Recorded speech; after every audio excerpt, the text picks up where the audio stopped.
Vamos a continuar entonces con el estudio de Romanos. Y antes quisiera aclarar dos puntos del mensaje anterior.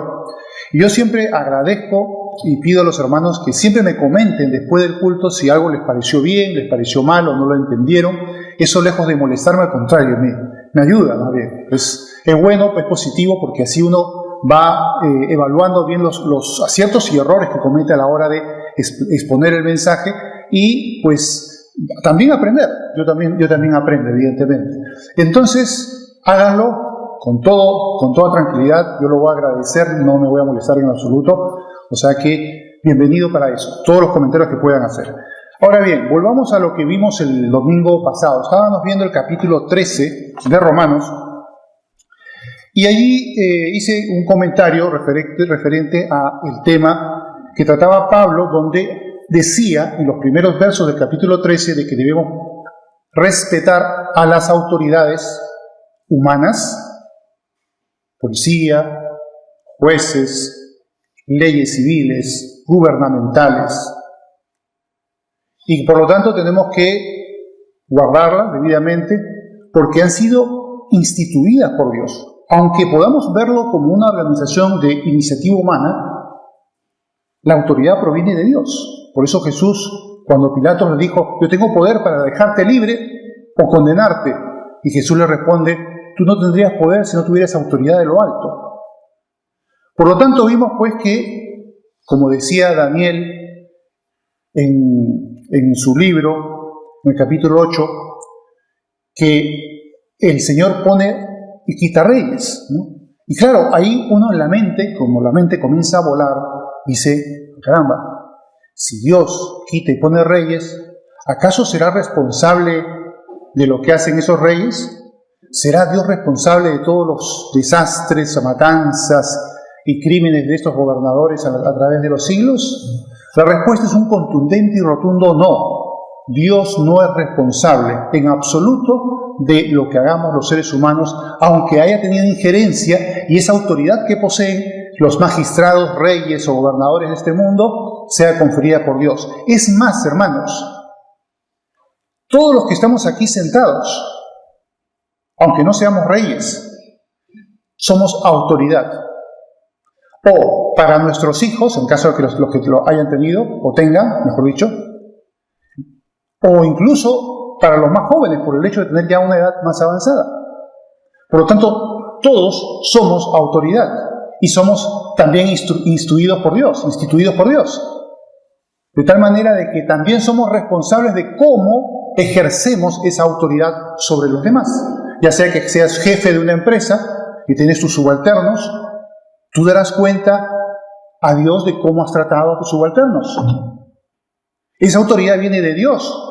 Tú dirás, bueno, es fortuito, es que yo tuve habilidad y creé una empresa, un negocio, o me contrataron y me subieron a tal posición. O que bueno, pues yo me casé y tuve hijos y ya tengo autoridad sobre esos niños. O soy maestro de una escuela, o soy policía, o soy magistrado en una corte de justicia. No importa qué tipo de autoridad sea. Lo que tú hagas con esa autoridad es cosa tuya, es tu responsabilidad. Y en el capítulo 14, que estamos entrando ahora, vamos a ver más sobre eso. Que no es que Dios me eligió a tal persona o tal presidente, hizo un desastre al país y es culpa de Dios. No, es culpa del ser humano. Y cuando hablé del ejemplo del Antiguo Testamento, cuando Elías recibe ese encargo de Dios que unja como rey a Hazael en Siria, a Jehú en Israel y luego a Eliseo como sucesor, lo hacía porque Dios estaba pensando, y vemos el contexto de los versos posteriores, castigar a estos hombres, a Israel, por sus pecados. Y efectivamente así fue. Y Dios castigó a Israel usando estos hombres. Y a través de la historia Dios ha usado a muchos reyes y gobernadores e imperios para castigar a Israel, pero también para ayudar a Israel. Como fue Egipto en el tiempo de José, o como fue Ciro, el rey persa, y no solamente Ciro, sino también Darío, Artajerjes, también fueron benefactores de Israel.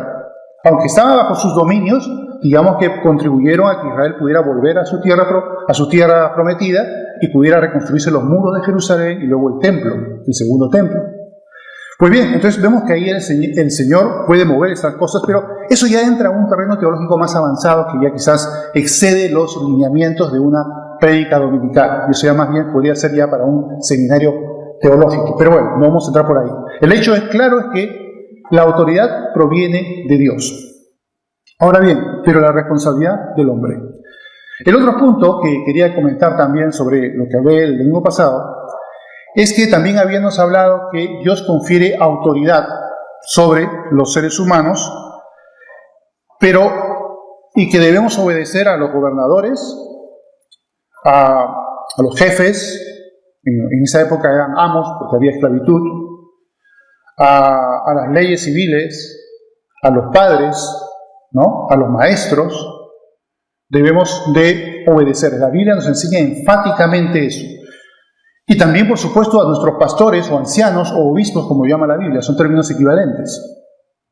Tenemos que obedecerles e imitar su fe. Vamos un momentito a Hebreos capítulo 13, donde habla esto, que es importante decirlo.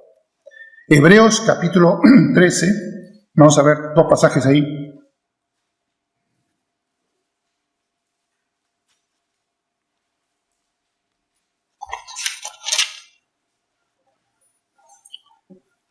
Dice el verso 7, acordaos de vuestros pastores que os hablaron la palabra de Dios, considerad cuál haya sido el resultado de su conducta e imitad su fe. Enfático, ¿no? Acordaos de vuestros pastores, considerad cuál ha sido el resultado de su conducta e imitad su fe. Pero fíjense lo que dice, ojo a los detalles, consideraos cuál haya sido el resultado de su conducta. Evidentemente tú tienes que evaluar, si ese siervo de Dios está verdaderamente andando en los caminos no solamente de testimonio, sino de doctrina, para poder darle esa, vamos a decir, licencia de obediencia y sujetarte a su consejo, porque ya ha sido probado en el ministerio que efectivamente es una persona íntegra, que ama a Dios y que tiene la sana doctrina.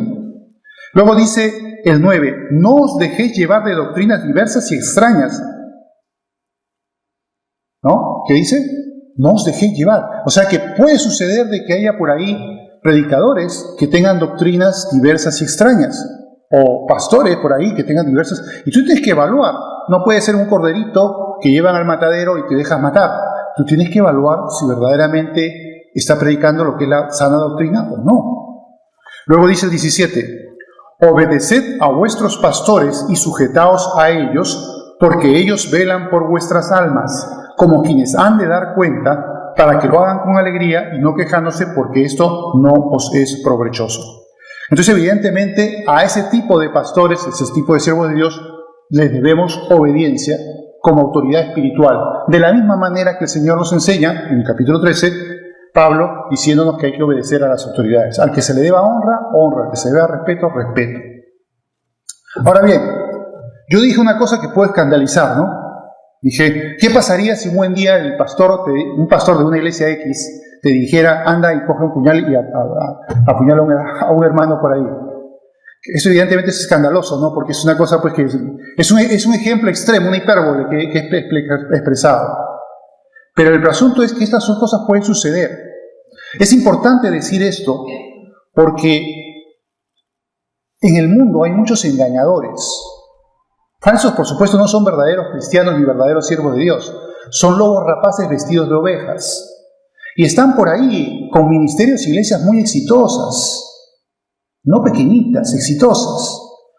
Y hay una cosa interesante, que para que tenga éxito el engañador, necesita de la colaboración de los engañados. Sin la colaboración de los engañados, los grandes engañadores no triunfan. Por eso no debemos jamás ser un colaborador del engañador.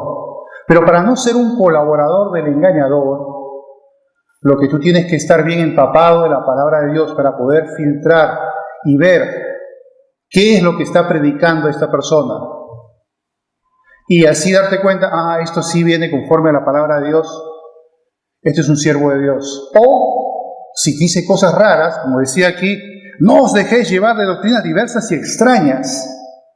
¿Cómo te das cuenta si es diversa y extraña? Si conoces la palabra de Dios, evidentemente. Si no la conoces, no te vas a dar cuenta si es diversa y extraña, si no vas a caer como un corderito Vas a ser engañado y vas a aplaudir todos los errores que dice el engañador. Y colaborarás con él para que siga engañando a otros. Y así sucesivamente. Por lo tanto, no podemos prestarnos a eso. Es muy importante señalar estas cosas. Dice 1 Juan 4:1. Dice, probad los espíritus, porque no todos son de Dios. No todos son de Dios. Hay que probarlos. Y al final de 1 Tesalonicenses en el 5:21 dice, examinadlo todo, retened lo bueno. O sea, no es que te vas a cerrar, no. Puedes leerlo, puedes escucharlo, ¿no? Pero examina si está conforme a la palabra de Dios, y si es lo bueno, muy bien, me edifica, adelante.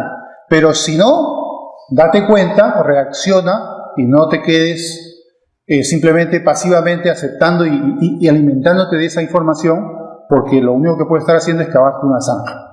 Por lo tanto, no tengas ese problema. Fíjense que el apóstol Pablo tiene que regañar a los Gálatas. La epístola a los Gálatas es una epístola de reproche a los Gálatas.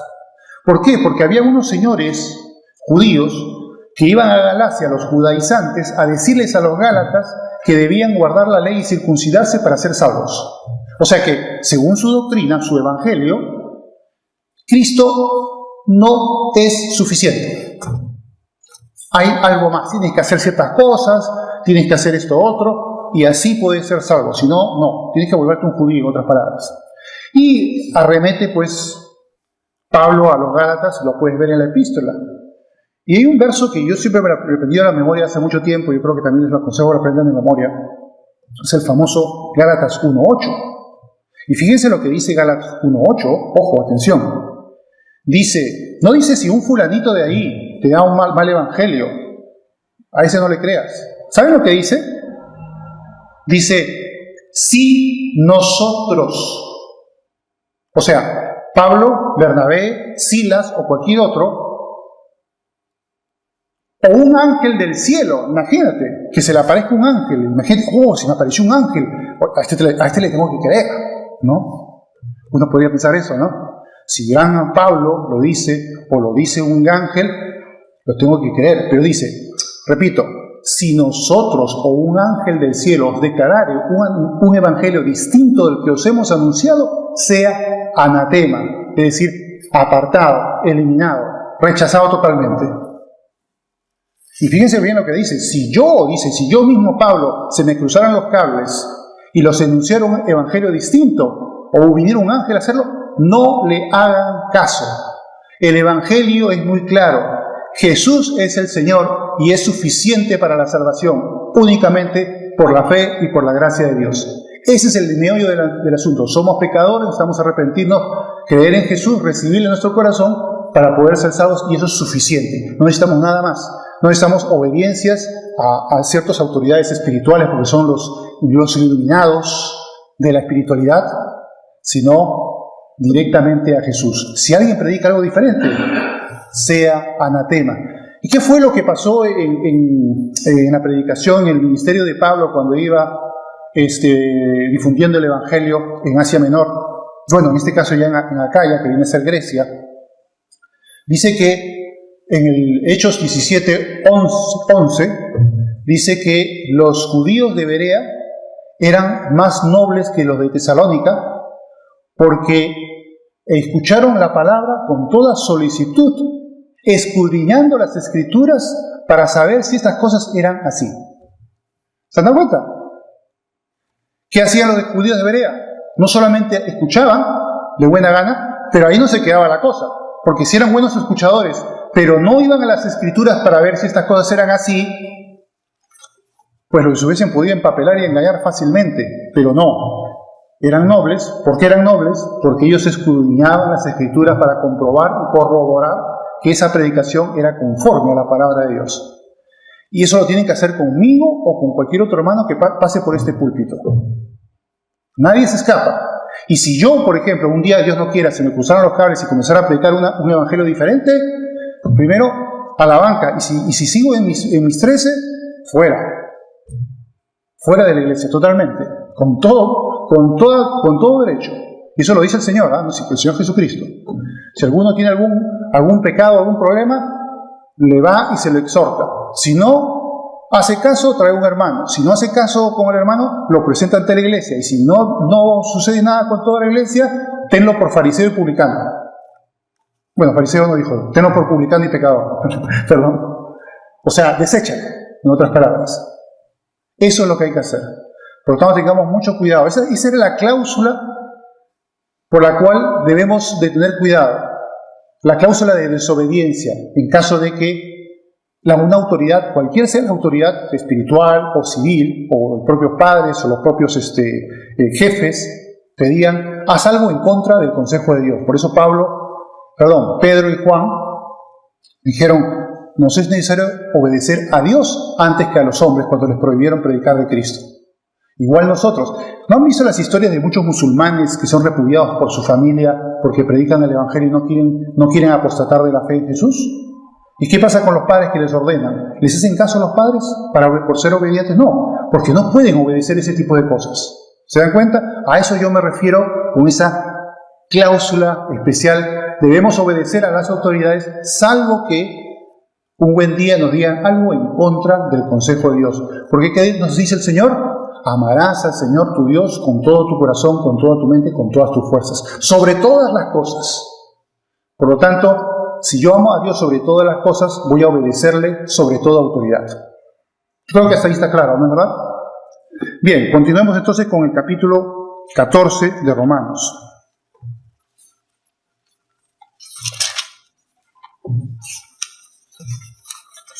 Ahora Pablo va a hablar aquí un tema muy interesante. Un tema que es bueno que los cristianos lo sepan, porque hay muchos cristianos que fallan en esto, que tienen muchos problemas con este tema, el tema de las convicciones cristianas.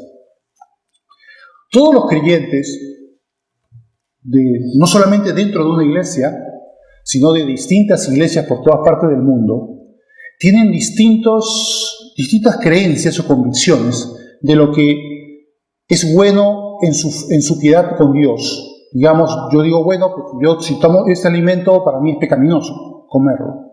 Por lo tanto, no lo como. O una bebida, no la tomo, por ejemplo, ¿no? Vamos a poner un ejemplo para ser más directos y más rápidos. El tema, por ejemplo, del alcohol, ¿no? La cultura del alcohol no es igual en Europa que en América Latina. Aunque yo sé que en los países del sur, como Argentina, por ejemplo, creo que Chile también, Uruguay, son más europeos en ese aspecto, creo que el sur de Brasil también.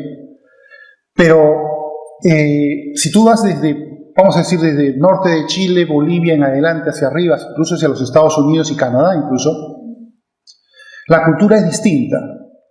La cultura es de alcohol cero. Y claro, te vas a encontrar de que va a haber casos en que va a haber un hermanito que dice, no, yo no tomo ni una gota, eso es pecaminoso. Y va a mirar al que toma vino, lo va a mirar como un pecador. Entonces está juzgando al otro. Qué pecador que es este hermano que está tomando alcohol, cuando no debería tomar ni una gota. Y el otro que toma alcohol, de pronto mira al otro hermanito y le dice, que está con esas cosas que en su cultura piensa que eso es malo, pero para mí eso no es malo. ¿Se dan cuenta? Hay ese tipo de confrontaciones. Estoy dando un ejemplo que yo creo que es bastante ilustrativo del tema del alcohol. Por eso tengan cuidado con los latinos. Yo soy latinoamericano, pero sé que hay muchos latinoamericanos que tienen este problema y hay que tener cuidado, porque a veces tú le invitas a tu casa y le ofreces su copa de vino o copa de un licor y él se va a sentir incómodo, ¿no? Entonces hay que tener un poco de cuidado en eso. Pregúntale, por si acaso, si él toma alcohol, puede no tomar alcohol. ¿Por qué? Porque te puedes encontrar con esos casos. Entonces hay que tener cuidado en eso. Ahora, hay diferencias pues de opinión, y vamos a ver aquí cómo lo trata Pablo. Dice el verso 1, recibid al débil en la fe. Luego analizaremos por qué Pablo dice débil en la fe. Pero no para contender sobre opiniones. Porque uno cree que se ha de comer de todo, otro que es débil come legumbres. O sea, es vegetariano porque comer carne para él es pecado. Por lo general, mucha de la carne que se vendía en los mercados de ese entonces era carne sacrificada a los ídolos paganos. Por lo tanto, ya eso era algo que enervaba a muchos creyentes porque era como participar del pecado de comer esa carne que ha sido sacrificada a un ídolo. Entonces eso era un conflicto moral que es importante, ¿no? Luego dice el 2, porque uno cree que ha de comer de todo, otro, que es débil, come legumbres. El que come no menosprecia al que no come, y el que no come no juzgue al que come, porque Dios le ha recibido. O sea que lo que ahí pide Pablo es que seamos respetuosos de las convicciones ajenas. No te pongas a discutir con el que dice, si tú tomas vino o alguna bebida con alcohol, no te pongas a machacarle en la cabeza al otro hermano que él piensa que no debe hacerlo, que sí lo haga, que sí lo haga, que sí lo haga. Ni al revés, ni el otro que no lo hace, no esté tratando de señalar como pecador al que sí lo hace, o si lo come, o si lo bebe, porque son opiniones. Ahora vamos a ver cuál es la lógica que ampara, digamos, este criterio de respeto. Veamos lo que sigue diciendo. 4. ¿Tú quién eres que juzgas al criado ajeno? Para su propio Señor está en pie o cae, pero estará firme, porque poderoso es el Señor para hacerle estar firme. Uno hace diferencia entre día y día, otro juzga iguales todos los días. Cada uno esté plenamente convencido en su propia mente. ¿Recuerdan, por ejemplo, el caso de los adventistas, no? Los adventistas tienen una obsesión por el tema del día sábado. Dicen que no puedes ser un cristiano de verdad si no respetas el día sábado. Cuando ellos hacen la conversión, no solamente es la oración de recibir a Cristo, sino también de aceptar los 10 mandamientos, que por supuesto no hay ningún problema, porque son las leyes de Dios, por supuesto que hay que aceptarlos.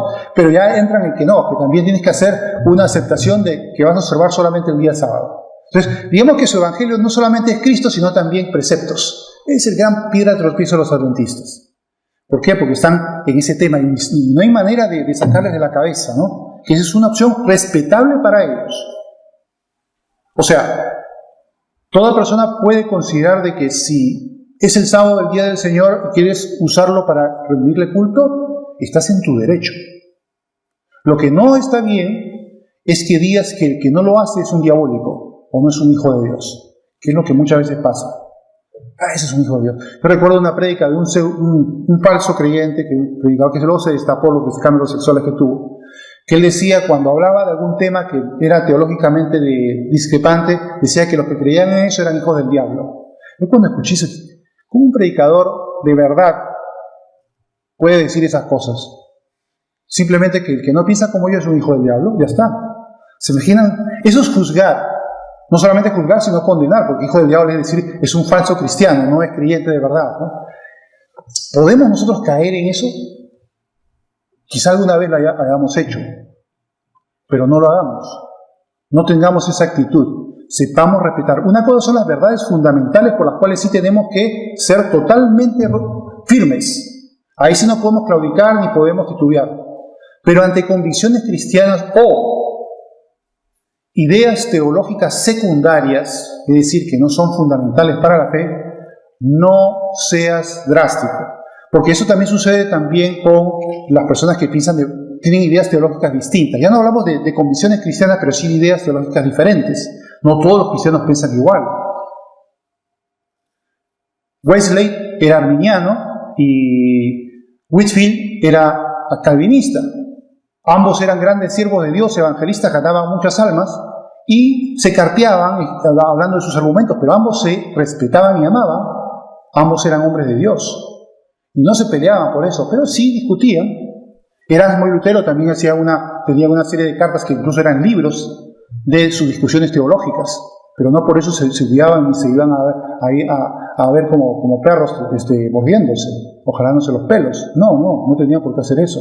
Por lo tanto, pero sí hay muchos creyentes, lamentablemente, que tienen esa actitud confrontacional, que les falta el amor para poder entender de que tienen que respetar la creencia distinta de otro hermano y respetarla, siempre y cuando, por supuesto, no sea algo básico, ¿no? Pero si es algo secundario, ideas escatológicas o temas como el tema de Calvino Arminio, en fin.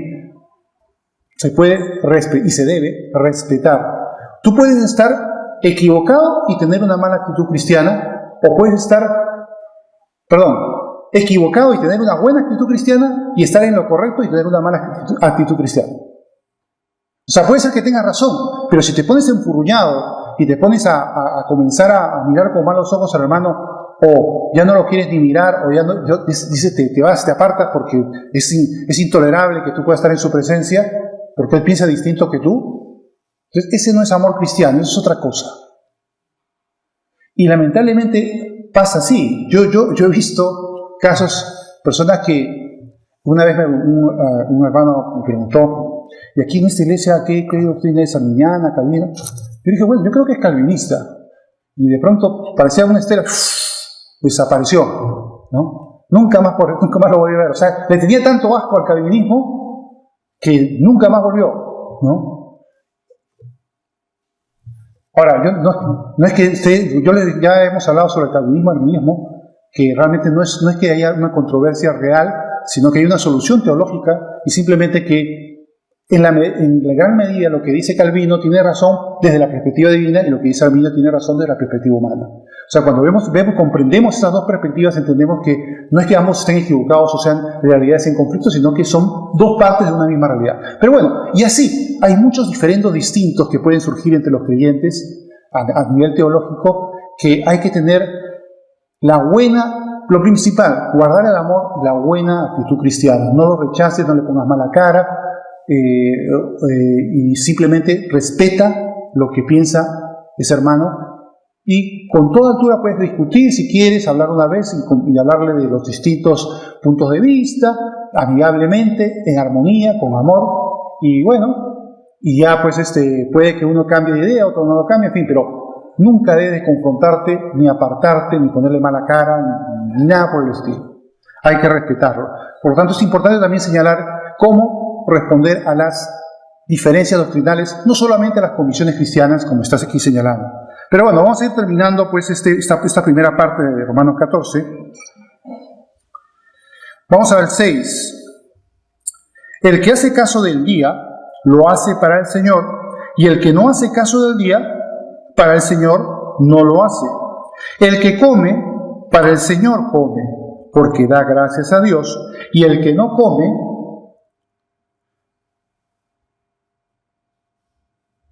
para el Señor no come y da gracias a Dios.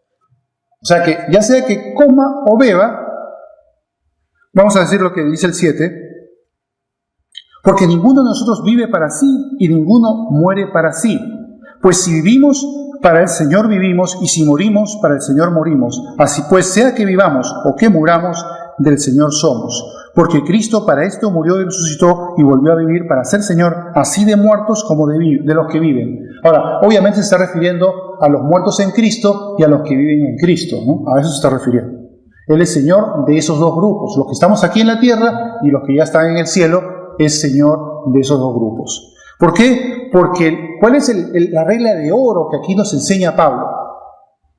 Que yo puedo tener distintas formas de enfocar mi piedad con Dios. ¿Pero por qué hago esas cosas? Las hago por el Señor. Ya sea que coma o ya sea que no coma. Ya sea que beba o ya sea que no beba. Yo lo hago por el Señor. Por eso es que yo hago determinadas cosas. Si yo no lo hago por el Señor, sino porque me enseñaron o porque es una cuestión cultural, ya la cosa es un poco diferente. Porque no lo está haciendo con fe, no lo está haciendo por realmente agradar a Dios, sino simplemente porque es una norma o un precepto que tú has aceptado y asumido en tu vida. Y lo has incorporado a tu forma de piedad. Pero eso no es lo que nos señala el Señor, sino que todo lo que hagamos es para el Señor. Ya sea que vivamos o ya sea que muramos, del Señor somos. Cristo nos compró con su preciosa sangre en la cruz. Un precio elevadísimo. Por lo tanto, tenemos que ser conscientes que somos de Cristo, somos del Señor. Por lo tanto, Él tiene derecho para esperar de nosotros que todo lo que hagamos, lo hagamos pensando en agradar a Dios. Ya sea que hagamos o dejemos de hacer. Yo hago ciertas cosas por el Señor o dejo de hacer ciertas cosas por el Señor. Entonces mis convicciones tienen que estar moduladas para servir y agradar a Dios. No agradar a los hombres, no agradar al otro hermanito, y no tengo por qué molestarme si otros hermanos tienen ideas diferentes a las mías, cómo agradar a Dios. Ni juzgarlo, ni menospreciarlo. Que eres un tonto, que tú no bebes, o digas, no, eres un pecador porque bebes. No, hay que saber respetar las convicciones diferentes de cada creyente. De esa manera podemos llevar una vida armoniosa, en amor, sin confrontaciones, sin causa de divisiones, sin darle oportunidad a Satanás a que use estas diferencias o estas controversias o estas distintas formas de piedad para crear división, conflictos, peleas en las iglesias, que lamentable y tristemente ha sucedido muchas veces. Por eso mucho cuidado. En los siguientes versos que veremos el próximo domingo, Pablo nos enseña más cosas sobre este asunto, cómo reaccionar adecuadamente. Hay un pasaje, creo que todavía nos da tiempo para poder verlo, que está en Colosenses capítulo 2. Porque, ¿por qué dice débiles en la fe? Quiere decir que el que no come, el que se abstiene de ciertas cosas es débil en la fe, y el que come es fuerte en la fe. ¿A qué público está hablando Pablo? Vamos a Colosenses capítulo 2. Colosenses capítulo 2.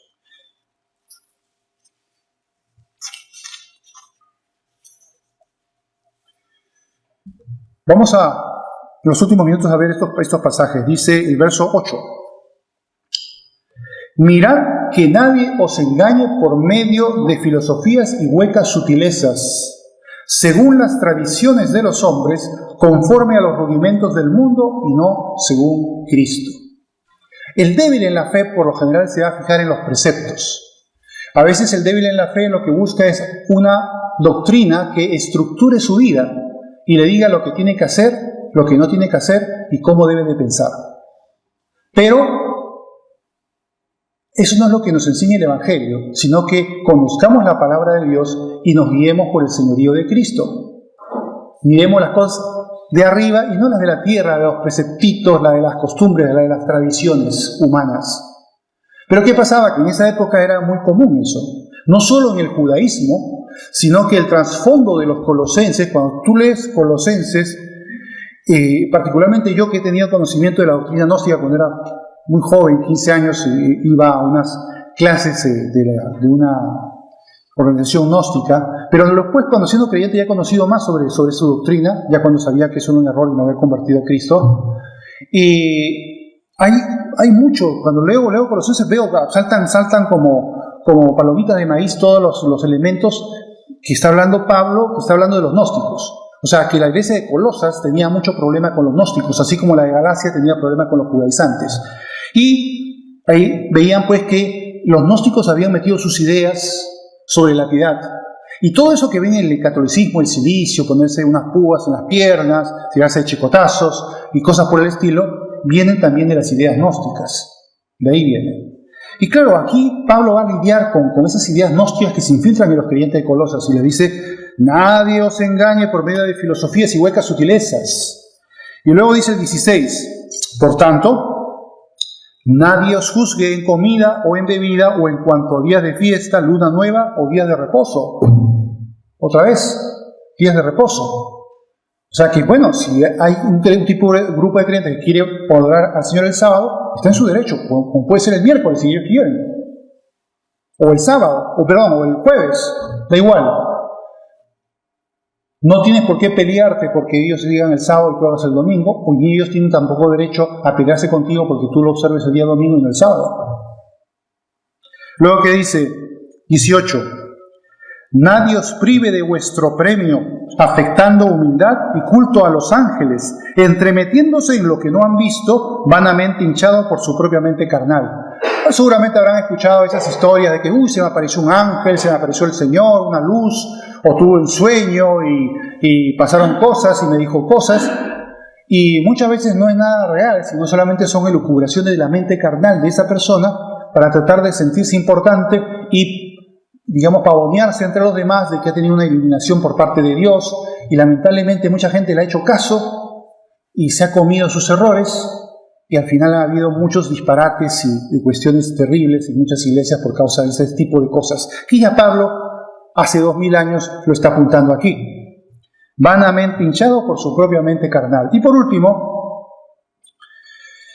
dice el 19, no haciéndose de la cabeza en virtud de quien todo el cuerpo, nutriéndose y uniéndose por las coyunturas y ligamentos, crece en el crecimiento que da Dios. Pues si habéis muerto con Cristo en cuanto a los rudimentos del mundo, o sea, todo ese tipo de cosas, ¿por qué, como si vivieses en el mundo, sometéis a preceptos tales como no manejes, ni gustes, ni aun toques, en conformidad a mandamientos y doctrinas de hombres, cosas que todas se destruyen con el uso? O sea, que no pierdas el tiempo en ese tipo de tonterías.